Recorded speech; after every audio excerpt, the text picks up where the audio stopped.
बचपन में हमने सपना देखा तो फौजी बनने को, उसने पूरा करने खातर सुबह 4 बजे उठ के ग्राउंड में मेहनत करा। हाँ टाबर बनता मन एक सपनों दिखाया जा है कि फौजी बनना है, और फौजी बनने खातर हम सुबह 4 बजे आओ ग्राउंड में मेहनत करा। हाँ कितना दिन हो गया मेहनत करता, 4 साल। जो सरकार हमारे साथ जो मजाक कर रही है कि कर रही है, जो पीछे भर्ती थी वो हिसाब तक करवानी चाहिए। फौजी यहाँ खातर बनी जा है कि हमी परिवार को मारो खुद को काम चला सका। कोई महिला का बच्चा तो लागी को नहीं, महल में रहने टाबर तो लागी को नहीं फौजी। गाँव में तो सिंपल बच्चों जाओ वो लाग गया फौजी। हमन 4 साल तो होगी आड़ प्रैक्टिस मारते हैं, 4 साल की आस जॉब कर दी, क्या फ़ायदा होगा। सरकार को इतना में है कि जो आपको फैसला उल्टो ले ले। मारते तो एक ही चीज़ पे विश्वास था कि फौजी प्राइवेट को नहीं है और सारी प्राइवेट हो जाएगी, पर ये भी प्राइवेट वाला सिस्टम कर दिया। फौजी को भी 4 साल नौकरी करी, बाद में प्राइवेट नौकरी। ये भी TRD वाला सिस्टम तो ये भी आया है, पर पेपर वाले चीज़ें बहुत गलत कर रहे हैं कि छोरा इतनी मेहनत करके तैयारी करी और फिजिकल पढ़ दियो कि हाँ भाई मैं फिजिकल पढ़ दियो छोरों का, फिर मेडिकल भी कर दियो कि हाँ ये बस पेपर ला रहे हो। इतना दिन हो गया छोरा पेपर की तैयारी करता और ये भी पेपर कैंसिल कर दियो, तो ये सबसे बड़ा धोखा एनो बड़ो के और क्या होगा। ये छोरा 43-44 छोरा फांसी और खाली। फौज की तैयारी करने खातर टाबर सवेरे 3:30 बजे उठ की और 4:30 बजे सवेरे ग्राउंड में पहुँचे।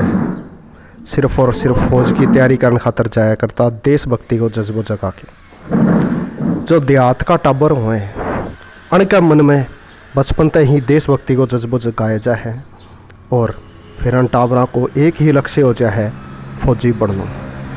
फौजी बने बाद में आर्थिक स्थिति थोड़ी सुधरे है, 15-20 साल अगला नौकरी करके आता, उनके बाद में पेंशन आता, फिर दूसरी नौकरियां के अंदर है उन्हें वरीयता मिलती और उनसे घर परिवार संभला है। जो देहात का बहुत सा परिवार ऐसा है कि जिनमें फ़ौज के अंदर लाके बाद में उनकी आर्थिक स्थिति बहुत बढ़िया तरीके से सुधरी है। इब यो 4 साल वाली जो सिस्टम कर दियो, रू के बाद में 75% ने 12 काट देंगा, 25% सिर्फ चापलूसी वाला रहेगा। उनके ये 75% वाला के मन में की होएगी। इब जो पहली जज्बे से फौज के अंदर जाया करता, वो जज्बो इब टाबरा में देखने में कौन मिलेगा। ये फौज की बजाय और दूसरी चीज़ों में जाऊँगा, बोले 4 साल उड़े धक्का खा की आवे और फिर किमी न पावे तो क्या फ़ायदा। एनू कोई दूसरी तैयारी करे और उनमें लगेगा।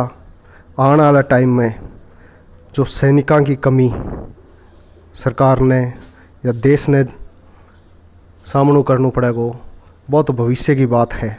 लेकिन जो मौजूदा टाइम है कि ये जो छोरा जै जज्बे तय तैयारी कराया करता, वो जज्बो बनना दोबारा बड़ा मुश्किल है।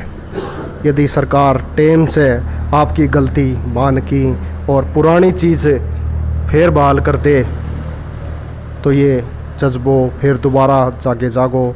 नहीं तो ए जज्बे ने लोग कहानियाँ में ही याद करेंगे कि फ़ौज में जान खातर कोई जज्बो थो।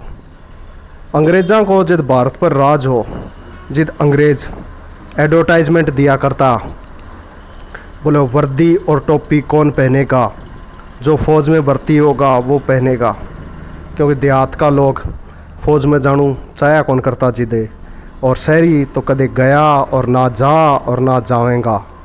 तो ये जो देहात वाला साग है या दोहरी नीति सरकार करी है, तो ऐ को खामिया जो कम सेना को सरकार ने और देश ने भुगतना पड़ेगा, और दूसरे देशों की सीधी निगाह आ जाएगी कि जो पैदल सैनिक है वह ही यदि कहीं सरकार के कने न होएगा, कहीं देश कने न होएगा, तो वो युद्ध क्या तय लड़ेगा। रसिया कने हथियार बड़ा ही हैं लेकिन सैनिकों की कमी है, और भारत कने हथियार को नहीं लेकिन सैनिक बहुत था। लेकिन आने वाले समय में ना हथियार होएगा और ना सैनिक होएगा, फिर कुणे देश पर आक्रमण करने कौन चाहोगे। या बहुत बड़ी सोचने वाली बात है कि एंगे युवाओं के मन में एकदम नकारात्मकता ला दी है अणबिल। यदि एने सुधार करके लागू करे जा तो यो देशभक्ति को जज्बो अणछोरा के अंदर फिर दोबारा जगाए जा सके है।